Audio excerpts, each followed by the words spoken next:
Hi, everybody, and welcome to episode 65 of the Pet Behaviour Chat. And I'm so excited today because I've got my lovely colleague and friend, Lottie Hanks, joining us. Now, you may have heard Elle and myself talk a little bit about Lottie in episode 60 of the Pet Behaviour Chat, where I spoke to one of our joint clients, Elle, with her dog Amelia, who was the rescue doggy from Eastern Europe. And obviously, Lottie was massively instrumental in getting those guys set up. And I thought we would have a conversation today a little bit about the benefits of trainers and veterinary behaviourists working together and collaborating, and how that massively impacts the outcomes that we can see in our patients.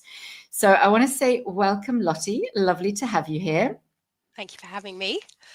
And I'm going to let you introduce yourself a little bit and your journey into kind of the dog training world and what you sort of focus on mainly now, where you kind of sit and what types of cases you tend to see. So yeah, over to you. So I'm very much a dog trainer. I run a very small training business, just me, myself, in Wimbledon, around the southwest London region. And my company name's Adventure Paws Training. And I've been going now for about 15 years. For my sins, I started as a dog walker. And I realised very quickly walking dogs that dogs weren't just a walk in the park, basically. They had other stuff going on, which I'd not really considered before. I'd had dogs growing up and had like a big connection to animals. And I sort of, in a roundabout way, found myself as a dog walker because it's what I just needed to be with animals in London. And there are minimal opportunities, to be honest. And I ended up with a little puppy who didn't do what the book said. And I was out of my depth on every level with him. And that made me realize that, I had to do a lot of training with him. He had some behavior issues, and I sort of found my way into training because of him and all the dogs that I was walking. And I wanted to do better. I was only out with them sorry, I have a puppy with me at the moment, which I hadn't mentioned, Catherine. He's currently tearing up the joint because puppies are hard work. Yeah. So I'll try and concentrate. He's got a cone on his head, and hence the noise. But yeah, I found my way into dog training because of my dog, and because I needed help with him, really help with my puppy. And it led me to quite a big network of positive trainers in the UK, and the rest is history, really. I realised I wanted to be a dog trainer rather than a dog walker, to really help dogs out there. And that's it, really. And I was just fortunate enough to end up working with some incredible trainers, but also some clinical behaviourists who really knew their stuff, and sort of had a couple of mentors in that way. And I think that's actually how we met, wasn't it? Through Sarah Whitehead. That's right. Because I was on some courses with her, and she mentioned you as a veterinary behaviourist. And I very much am a trainer, but I realized quite quickly that you can't be a good trainer unless you really have a good understanding of behavior. I just don't think you can separate the two things. Even with baby puppies, there's things that go on with them, and I look at it and I go, we just need to watch that one. There's a lot of genetics at play. There's a lot at play in that the first year of their life, but that first 16 weeks is quite crucial. And it can go wrong quite quickly, in all honesty, can't it? Yeah.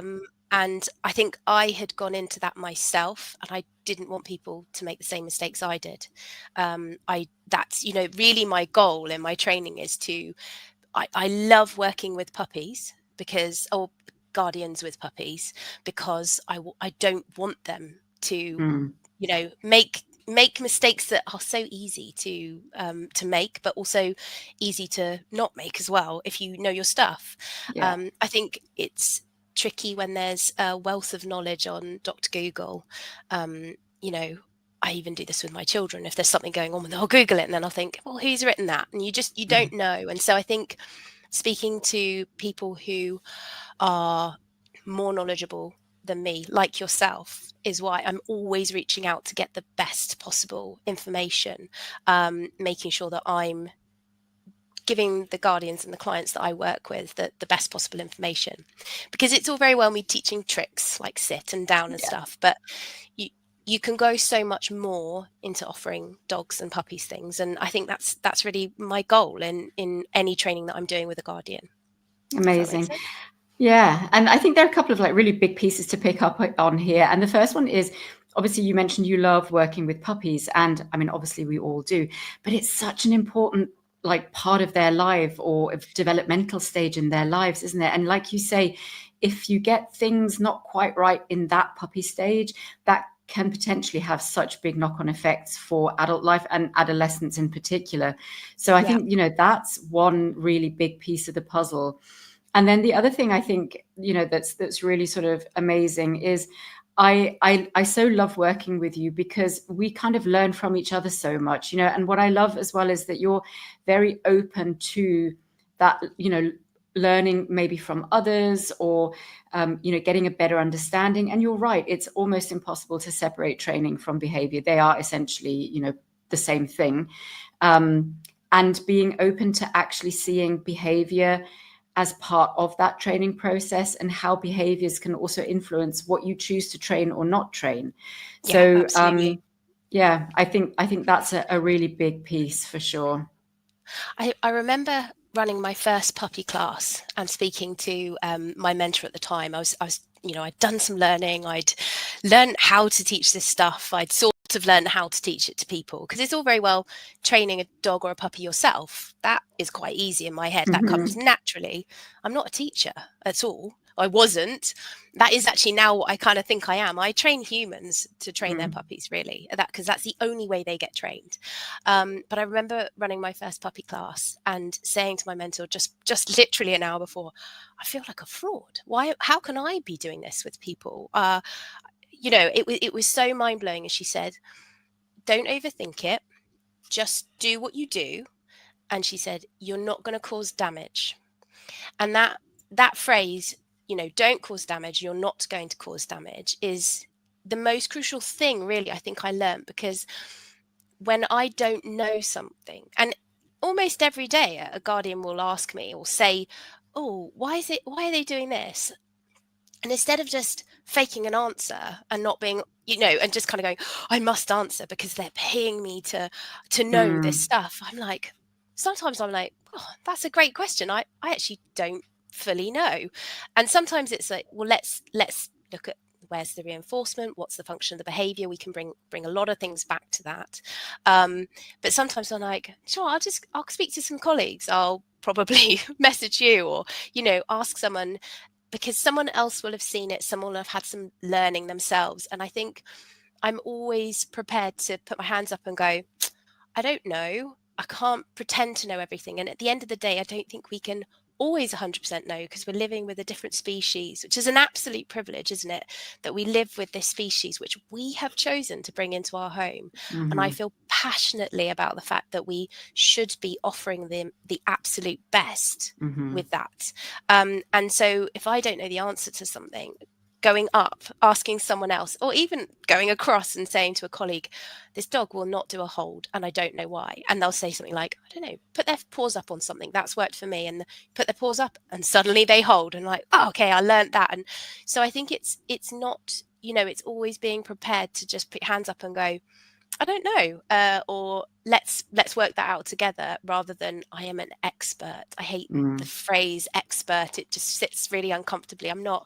I just understand learning theory, and I want to learn. You know, part of having this little puppy with me right now is learning, you know, how to manage a small, tiny bundle of teeth with very, very small humans in the household at the moment. And it's every day I'm learning and thinking, you know, how can I make this better? How can I work this out? Because I work with a lot of families, and I've done puppies and kids before, but you know, a 2-year-old and a 12-week-old puppy is something else.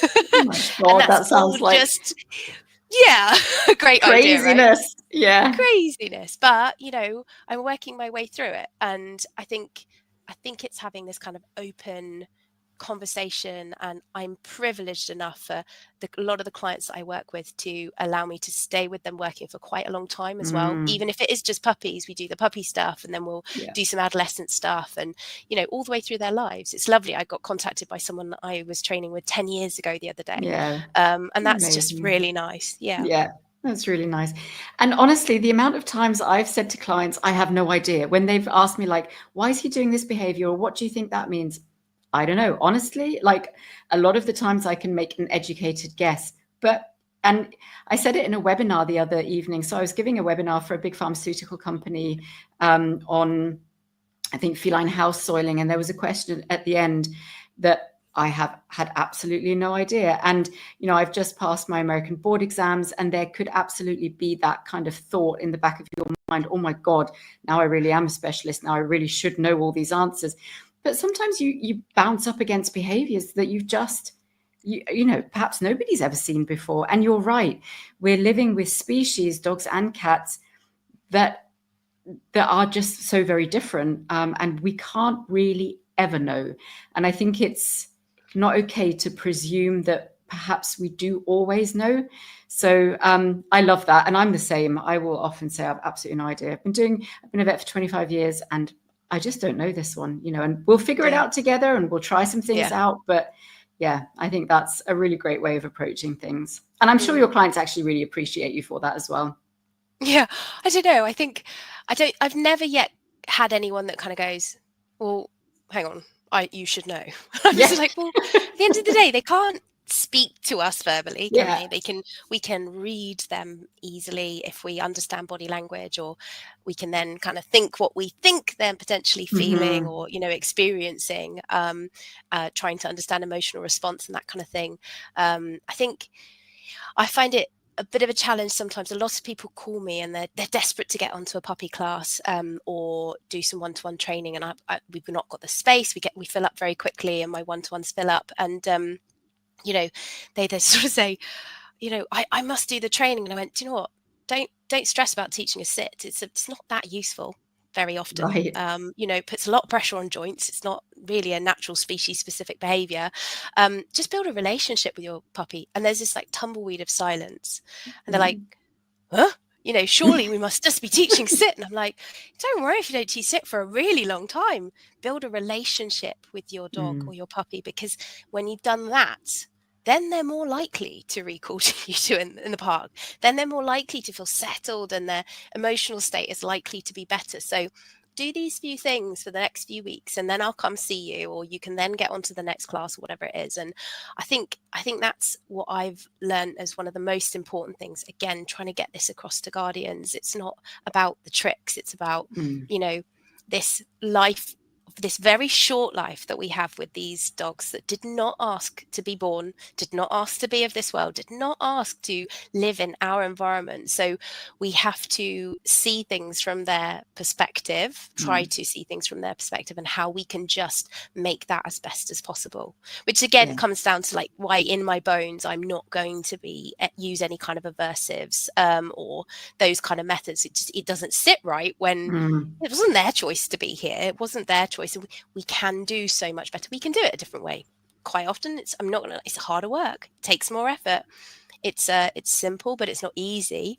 So yeah, that's really what I'm trying to get across to people most of the time. And there's the odd client that doesn't get it. They're like, the dog's just there. You just teach a sit, and okay, they're the ones that I don't see repeatedly after we finish the sessions. But lots of them who get it, and then they're like, wow, this is how we give this dog the best life ever. So which is why we've got a sleeping spaniel Craig on our laps at the moment. Amazing. And couldn't agree more. Absolutely. You have absolutely spoken from my heart as well. So couldn't agree more. So let's chat a little bit about how you and I started working together. So absolutely, we met through sort of a mutual colleague in the industry, Sarah Whitehead. And then I think you reached out to me with a case that you were struggling with. I think it was a real sort of behavioral challenge case in terms of safety in the home. And I think the guardians were getting really quite worried and quite sad and quite sort of despondent. And I think you reached out to me at that point. Chat me through a little bit sort of how you experienced that to be. And I think didn't you sit in on the first consult that we did together? I believe so. I did, yeah. Oh, that case, it actually still, even just thinking about it, breaks my heart. Never have I met more dedicated owners. Agreed.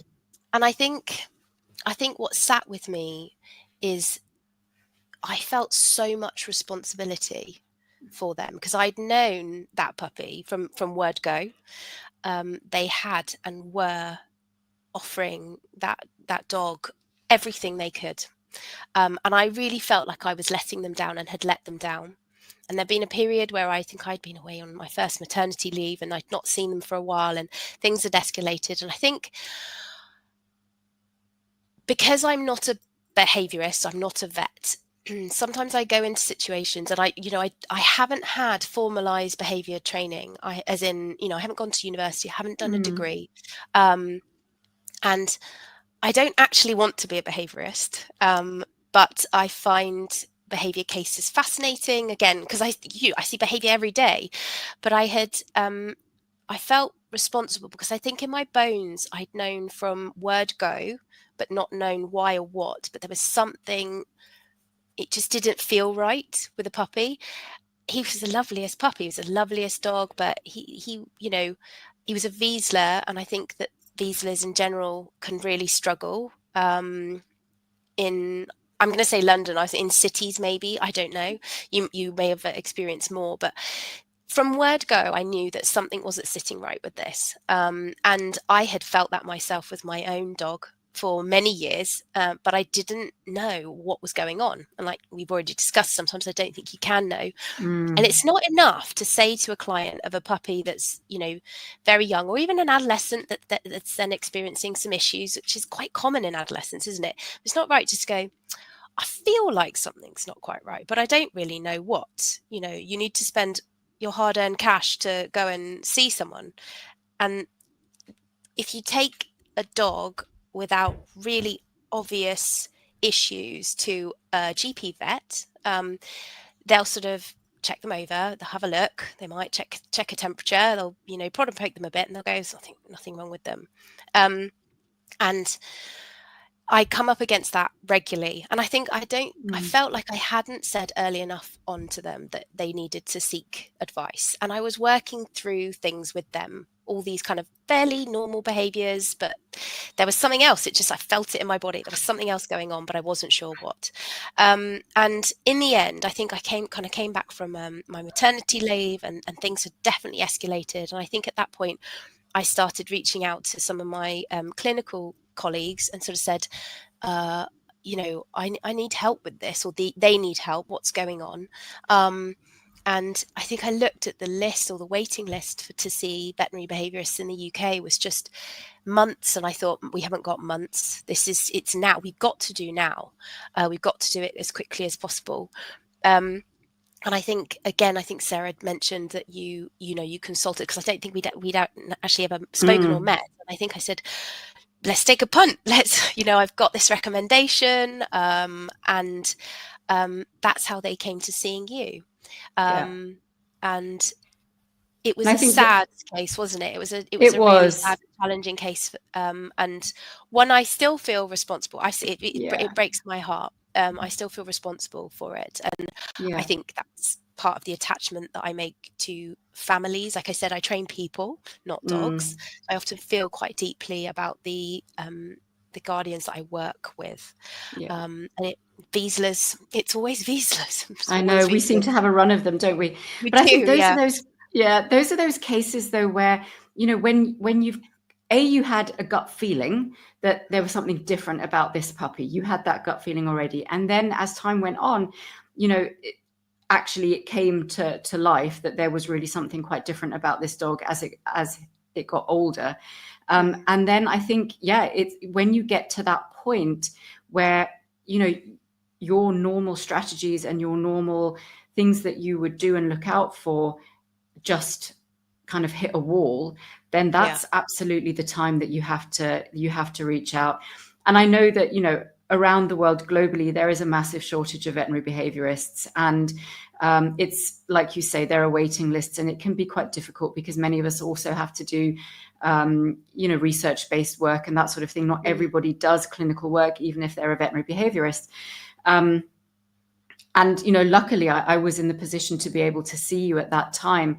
And it's quite funny, actually. I think a lot of my colleagues, vet colleagues, would consider behavior to be kind of a non-emergency discipline, right? So if you think about, emergency and critical care, or even internal medicine, they're often kind of urgent type services where animals can get really sick and they need to see somebody soon. And behavior often isn't seen that way. And I actually disagree with that, because I think that there are cases where you really do need to do something, like you said, now. It's not in a month or two. We actually need the help now. And, they are emergencies, because that animal could potentially lose their lives or lose their homes if the owners don't actually feel that they're in a position to be able to continue, in that state. And I've often offered, sort of short emergency type consultations that aren't your fully blown 2-hour behavior consultation, that are really just a troubleshooting, a quick conversation around, what are we going to do? Like, what's the big picture here? How safe is it for this dog to remain in the family, and so on.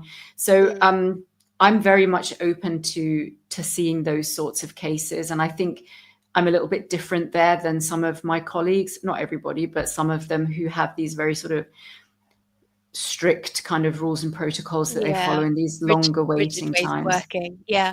I do understand, like, everyone has to kind of work within what they can work with and how they've structured their business and stuff. But single event learning in dogs, all mammals, is so strong.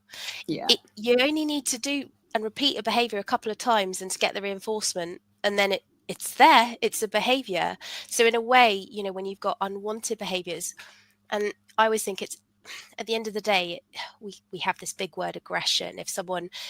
If a guardian that doesn't know what we know uses the word aggression, they're terrified of it. The word sounds wrong, right? But aggression, it's just a set of behaviors, isn't it? Right? We are all on a ladder of aggression. I think we have to understand that as well. Like, hopefully we're mostly at the bottom rungs, but everyone's different. Depends on the day, right? But dogs absolutely are. And you only need to practice a couple of behaviors that look aggressive a couple of times. It's just a word, aggressive to humans. It looks aggressive, the teeth out, barking, lunging, whatever it is. Do that a couple of times, get the reinforcement. Then there's so much work that has to be done to prevent that again, or to stop that, or to change it, or sometimes just then manage it. And when we're, particularly I find, working in an urban environment, our dogs are overloaded and stressed, and the cortisol must be through the roof constantly, because they are bombarded on every front in the environment through things which must suck for them. Let's just be honest. And just by being on lead and not being able to do what they want to do most of the time, because we're constantly surrounded by things. So in a way, I agree. I think it is an emergency. And, I think prior to meeting you, I think I would have been so, not against, but I just didn't have the understanding, because I've got no behavior, like proper formalized behavior training, of what behavior meds can do. And since I've seen the difference in the dogs that I've worked with, on the right, crucially, the right behavior meds, and not one that's just been doled out as a hopeful best by no disrespect, but a GP vet, but not necessarily on the right levels as well. But the difference to then be able to do the work for change in behaviors and stuff, it's mind-blowing. And sometimes I do think that has to be administered in a bit of an emergency. And taking 2 months to do that is just difficult. And what I come up against a lot, because I'm just a trainer, is I struggle to get any veterinary behaviourists in the UK to kind of register that I'm here on the ground doing the work with these clients, in the interim of someone more knowledgeable than me coming in and actually helping us do it as a team. And coming in, writing a very long report, and then just leaving these guardians to work with the report so they understand what's wrong with their dog, but actually fixing it or changing it or fixing the behaviors that they don't particularly like, they're just like, well, how do I do that? Yeah, And I know. that's where I think the training can come in to support it. Yeah. But I have had very good veterinary behaviourists just go, well, no, she can't sit in on the console, or she can't. And it's very frustrating because I'm just like, I'm not going to do anything other than do what you're asking the client to do anyway, and support them through that, because I'm the one picking up the phone at 11 o'clock at night when they're like, oh, I've just gone for the worst walk. And I'm like, I hear you. It sucks. I'm sorry, you know. And so I think that's what I feel like I come up against a bit, which is a bit frustrating sometimes, because I just want what's best for their dog, and, you know. Exactly. Yeah. And I think, I absolutely love having trainers or non-vet behaviorists in on my consults if they're also working with the client, because it makes my life so much easier. Because number one, you've heard what I've said to the client. You've heard the whole conversation. You've understood kind of where it all started and where it ended. You've understood my explanation of the rationale of why we're recommending certain things, whether that's medications or management strategies or whatever it might be. And you've also kind of witnessed the client's sort of emotional journey through that whole situation, which I think is really important. And I think a lot of the time also for the clients, you and the client have that bonded relationship. So they oftentimes feel very comfortable to have you there, just to kind of, be that sort of sounding board to just kind of, check in, whether everything's making sense, everything that this veterinary behaviorist that they've gone to see, whether actually what they're saying is what we as a team, and I love that you said that, what we as a team together think is going to be the best approach. And I think for me, I've done a couple of episodes with either veterinary nurses or different trainers. And for me, that collaborative approach, and I spoke about it with Hannah Capon from Canine Arthritis Management, that whole kind of collaborative, multidisciplinary, multi-skill level approach is at the end of the day what's going to make the biggest difference to the patient. And surely that is what we all want. So I love it. I love that. I love everybody come and sit in on the consults if you want. Yeah, I'm happy. I think anyone that is going to have some kind of, do any kind of work with the dog, or the family who are doing the work with the dog, I mean, why not, right? So that they can all be on board with it. And I do think if a guardians have trusted me to then come see you, I'm kind of like, well, what's the difference? And I still recommend the whole list of veterinary behaviourists from the UK, and then I tend to just go, but this would be easier for all of us if you see Katrin, because I know that I'll just be able to sit in, I'll understand, I'll be able to message your team, even if I can't, I'll speak to you for sure. And then you have this team behind you that I know I can at least kind of go, I really need to speak to Katrin, or can I send this, because you have to do so much work that's not your consults, right? Which I can't even understand. So, being able to message Ben and people like that, just to be like, can you sense check this or whatever it is, and that makes so much difference. Instead, I'm still at this point in the UK where I'm like, oh, you need to go and speak to your vet about this. They won't necessarily even know who I am, because getting a vet to even understand who I am as a dog trainer and recommend me as a decent, positive dog trainer is nearly impossible. And that's fine. Like, I just, stay in my lane and do my thing. But it would just be nicer if it was more collaborative. And, even getting past the vet receptionist is quite hard work to, get them to go, I run really good classes. If someone comes and sees them, or, I'm doing cooperative care with dogs, this will stop you guys getting bitten. It would be great, absolutely. right? Just do it from puppyhood. And they're like, oh, well, we'll, stick a muzzle on them, and it's a bit frustrating, a bit disappointing, but I don't have enough energy for the frustration anymore. Just do my thing. Love being in the work when I'm doing it. And, it's my joy. It fills my cup up just to be working with guardians who are just looking for that higher level with their dogs and their puppies. Yeah, no, I love that. And you're right. As a veterinary industry, we're a little bit kind of behind the curve. And I don't really know what it is. I was thinking about this the other day, like, what is it? Why is everybody so protective of themselves? And I know that the vets everywhere around the world are under a lot of stress at the moment. We as an industry are really up against it. We have been, since COVID, through COVID, and ever since we've been really feeling the fallout of things.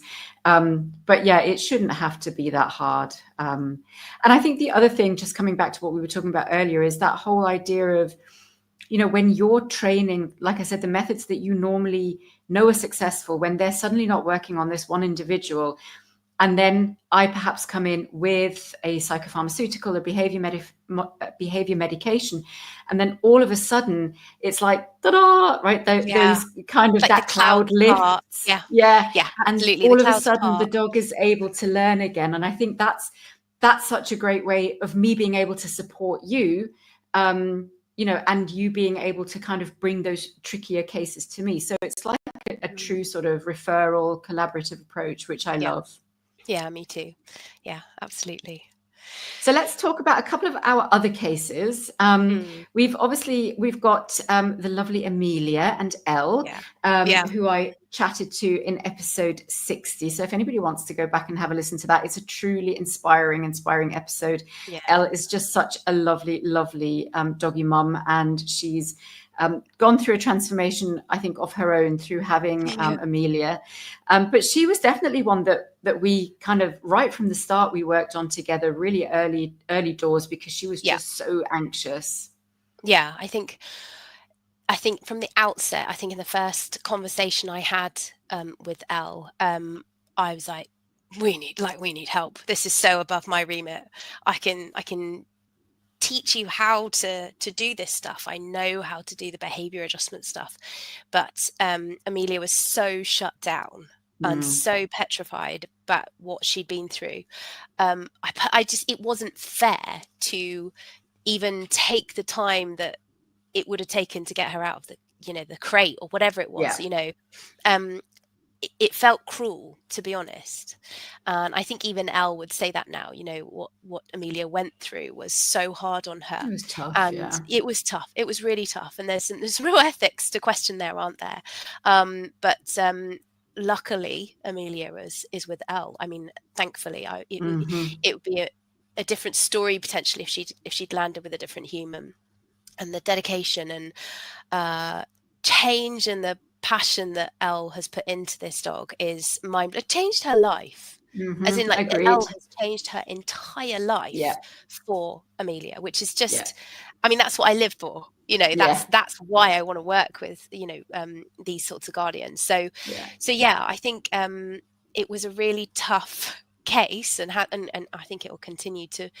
It's a journey, isn't it? It's a journey with any dog, but especially a dog that's got such extra needs. And Elle just, I mean, to be taken through an injury and a surgery because of your dog, and if you listen back to the episode, you can hear that story.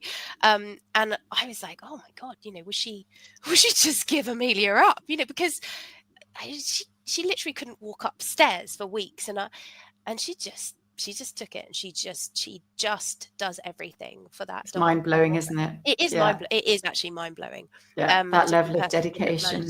But I think it was really seeing the change in Amelia with the use of these meds that got right for her, and then the difference in what came to the UK and what came to Elle and what she's got now is brilliant. And I don't think you couldn't be there without the behavior meds and your understanding of that. I think that's what's quite crucial. Understanding combinations of things like the Zilkine, and putting these things together. I think it's quite easy to just say, well, let's try fluoxetine, but not understanding why and the different pathways. And that's what I don't even go there. It's not my thing. that's your remit. But then what we can do with that then, and how to do the training once there's just that opening. It was like Amelia was suddenly able to go, oh, it's not, the sounds are not so terrifying. I can maybe hear what my human's saying to me, if that makes sense. Yeah, no, So, absolutely. yeah. And that's why I always talk about the art and the science of behavior medicine, right? Veterinary behavior medicine, because we absolutely have the science base. We know in theory how the medications work, we know how the neurotransmitters work, all that sort of thing. But the art of it comes, I guess, with experience and with sort of, knowing how different things can be combined and used together, and having the understanding of those neurotransmitter systems and how they would work together. And it's a whole kind of complex thing, but it definitely is a bit of an art to get enough experience to be able to kind of confidently have that sort of approach and use the medications in that way. For sure. I think as well, I was thinking of something then, as you were talking about it being a bit of an art as well. A lot happens for a dog in that first year and through adolescence, particularly with hormones. And, we see it a lot with knowing when to spay and neuter. And that's often when I would be seeking advice when a dog has got issues already, and whether spaying or neutering and the way that should happen, if it needs to happen or happen at all. I think it's those sorts of things where, understanding all the different parts, that's where the veterinary behaviourist stuff can really come into its own as well, where I go, and I know it's not that, there's still so much research going into that. There's no cut and dry with it all. It's very much dog dependent, and they are as individual in character as we are. So it depends. And I think that's where it can be super crucial to have this, specialist, I'm going to use the word specialist rather than the expert, but the specialist knowledge to support, because that was also something you were able to sort of say to Elle with going ahead with the spay. That was then the right time for her from what you could understand and that kind of thing. And I think, again, once that stuff is gone, once those hormones are gone, there's no coming back from it. And I think that's something to really take on board when you've got a dog with extra behavior needs, but also the impact that can have on a young dog.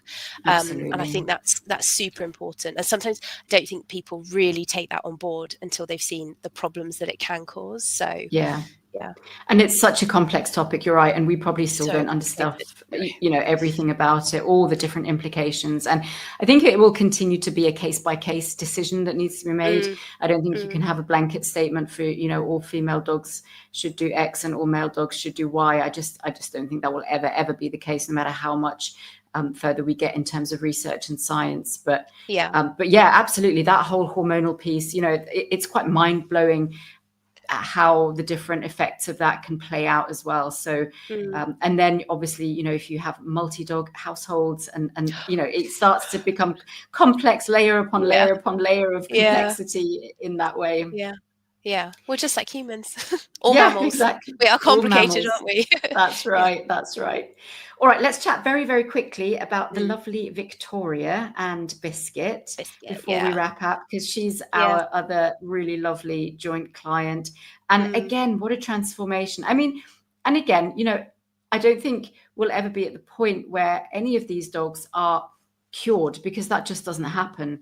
But in terms of the improvement of their quality of life and, how much better they are, and it sounds stupid to sort of say it like that, but just how much better they are than they were a year ago is quite mind-blowing. And I know you've started working with Victoria again, and we've started introducing some other things. So do you want to just give your spin on her quickly? So the thing I was struck with Victoria the first conversation I had with her was, I just want my dog to feel okay and be happier than she is. And just the most lovely client, and I'm automatically like, I'm there for you. I want to work with you. So that was nice. So and we did some work, but I was really struck by even being in the room with Biscuit when I just moved slightly. And I'm not imposing as a person at all. I don't think I'm quite gentle, and I'm not massively tall or anything like that. And I just moving my foot on my hand, and Biscuit would be like, whoa, human, you can't move. And I was like, okay, I'll sit still, very still. It was definitely clear signals from Biscuit there. And I think after working with her a little bit, because I understood that some of Biscuit's socialization may not have been what we would have hoped for, not for not for anyone's fault. It just didn't happen, and they're probably genetics at play, whatever reason Biscuit was, I was like, she's just miserable, isn't she? She's just miserable. And I think there's a point at which you could spend, again, a very, very long time trying to change it and do all the stuff that I can come in and do, which is beyond just teaching the tricks. But I really felt that she just was miserable, so miserable. I was like, why not? Like, why not get someone else involved who can really get the behavior meds to make her feel better, so that she's just not so frightened of the world, because she's just frightened of the world. And for some reason or other, I can't really work it. Life happened between Victoria and I, and kids and her going back to work and all this. So I hadn't seen her for quite a long time. And when we kind of got back in touch and back to get going with some more training, and she'd had these behavior meds on board, it was like night and day. I walked into the room and Biscuit was like, oh, there's another human here. Don't get me wrong, she wasn't ecstatic to see me, but she didn't lose her mind about just someone else being in her space. And it was just so brilliant. And when I went into then doing a training session with her, I wasn't sure if I'd be able to do anything with her myself, as in even just get her to put her paws on something, to do a training exercise. And Biscuit was like, all right, human, let's do this together. And the training then just lit her up. It was a joy to see Victoria training her dog. And it's then the training that's feeding into how Biscuit's feeling in her life as well.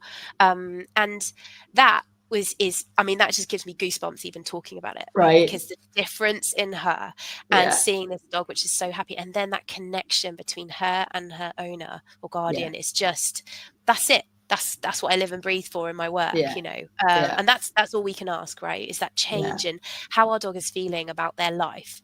Brilliant. And again, we would just not have got there without the behavior meds for that. No, I agree. She's just such a success story. But, you also have to say, absolutely, the behavior meds and you and I and everything. But the owners or the guardians have to be also on board. I mean, Ella's an extreme example of that. But I think those cases that end up being really successful cases are where the caregivers actually open their minds to, hang on a second, I need to kind of reframe this and look at this differently. And I need to change my expectations that I have in my dog. I know that they're never going to be the dog that does X, Y, Z. I don't know, go for long walks on beaches, or, be friendly with everybody and sit in coffee shops and that sort of thing. And it's about that process as well of the caregiver allowing themselves to fall in love with their dog again, but it might be a different version to what they thought they were getting. And I think that's part of it as well. And really my big success stories have always been built on the back of these owners that are just beyond, when it comes to understanding that it's a mental health issue. It's not just the dog's being a certain way, attach any label that you want, sort of thing. And that, I think that has become very, very clear through the years that I've been doing this behavior work now, is how important that piece of the puzzle is. I think a lot of the time, until it's a shame, but a lot of the time until there's almost no alternative, that's when that mind gets really opened, because you do have all these. I've done it myself with a puppy, where you have all these expectations, these hopes and dreams of what this dog is going to become, and you almost just can't have any, because you just don't know. And I think a colleague said it to me the other day. She said you can have the most perfect breeding genetics, and still it's not going to go right. It's not necessarily anyone's responsibility, but we do as humans, we always are looking for this expectation, and we build it up in our brains, and it puts a lot of pressure on dogs, doesn't it? And doesn't it just? So absolutely. All righty, well, we are kind of at 45 minutes almost. Sorry, I think we need to wrap up. No, I think it's been such a great conversation. So first of all, I'm really hoping that we can finally meet in person when I come to the UK in April, because we actually have friends. We actually have friends in Wimbledon. So I'll hopefully actually get to meet you, and maybe even get to meet some of my clients that I've been supporting virtually, to get to meet them in person. But for anybody listening to this that might be in your area, where can people find you, Lottie? Probably, I'd always direct them to my website, adventurebullstraining.co.uk, and for my sins, I'm on Facebook and Instagram. Adventure Force Training. It's not my favorite thing in the world, but yeah, just like that, really. Probably go through my website. You can book a free consultation call, just have a chat about how I can help, and then we can go from there. Yeah, no, that sounds great. And I think, if our working relationship shows anything, it's that, trainers, non-veterinary behaviorists, feel free to reach out to me if you are struggling with a case, because I don't bite. I'm extremely collaborative. I'm extremely open. I'm very keen on supporting other professionals in these cases, and obviously the patients themselves as well. But I absolutely love working in this collaborative way, because I know that I can hand certain parts over to you, and I know that that's absolutely your strength. You can hand certain parts over to me, and you know that those are my strengths. And I think that's why we together have been able to achieve some of these amazing results with these, quite frankly, really quite difficult cases. Yeah. Absolutely. Right. And thank you for doing that, for me as well. Like, I think there's always that fear of asking a stupid question or not. No, you should just know the answer. And I'm just like, do you know what? I'm sort of over that. Like, I think I've always been never worried to be the person to put my hand up and go, I don't understand, or what should, and I think I think there's a real problem in particularly the dog training part. I can't speak for the behaviorist part of our industry, but the dog training part of our industry, that we can't be seen to be asking for help, or I don't know what it is. Like, why can't we all just go, we're just trying our best for the dogs? I don't know. Try it this way. It's very cliquey. It's a real shame. It's a lot of bad mouthing, and it just shouldn't be happening. So, but yeah, I think absolutely, I'd say reach out to ask for some help. But it's not going to do any harm, is it? I think that's the point. You're not going to do any harm. Someone's going to be able to give you alternative ideas and say you need more help, or I think you're okay, try this. So I think that's all that we can do, really. And I think going forward, hopefully the more of us that work like this together, the more mainstream it will become, and the more it will encourage other trainers and non-veterinary behaviorists to reach out and to break down some of those barriers. So and that's what I hope that this conversation also does. Anybody listening, it's definitely a really nice way of working when you have colleagues that you can absolutely work with. Yeah, it's great. I love it. So me too. All righty. Thank you so much for having me.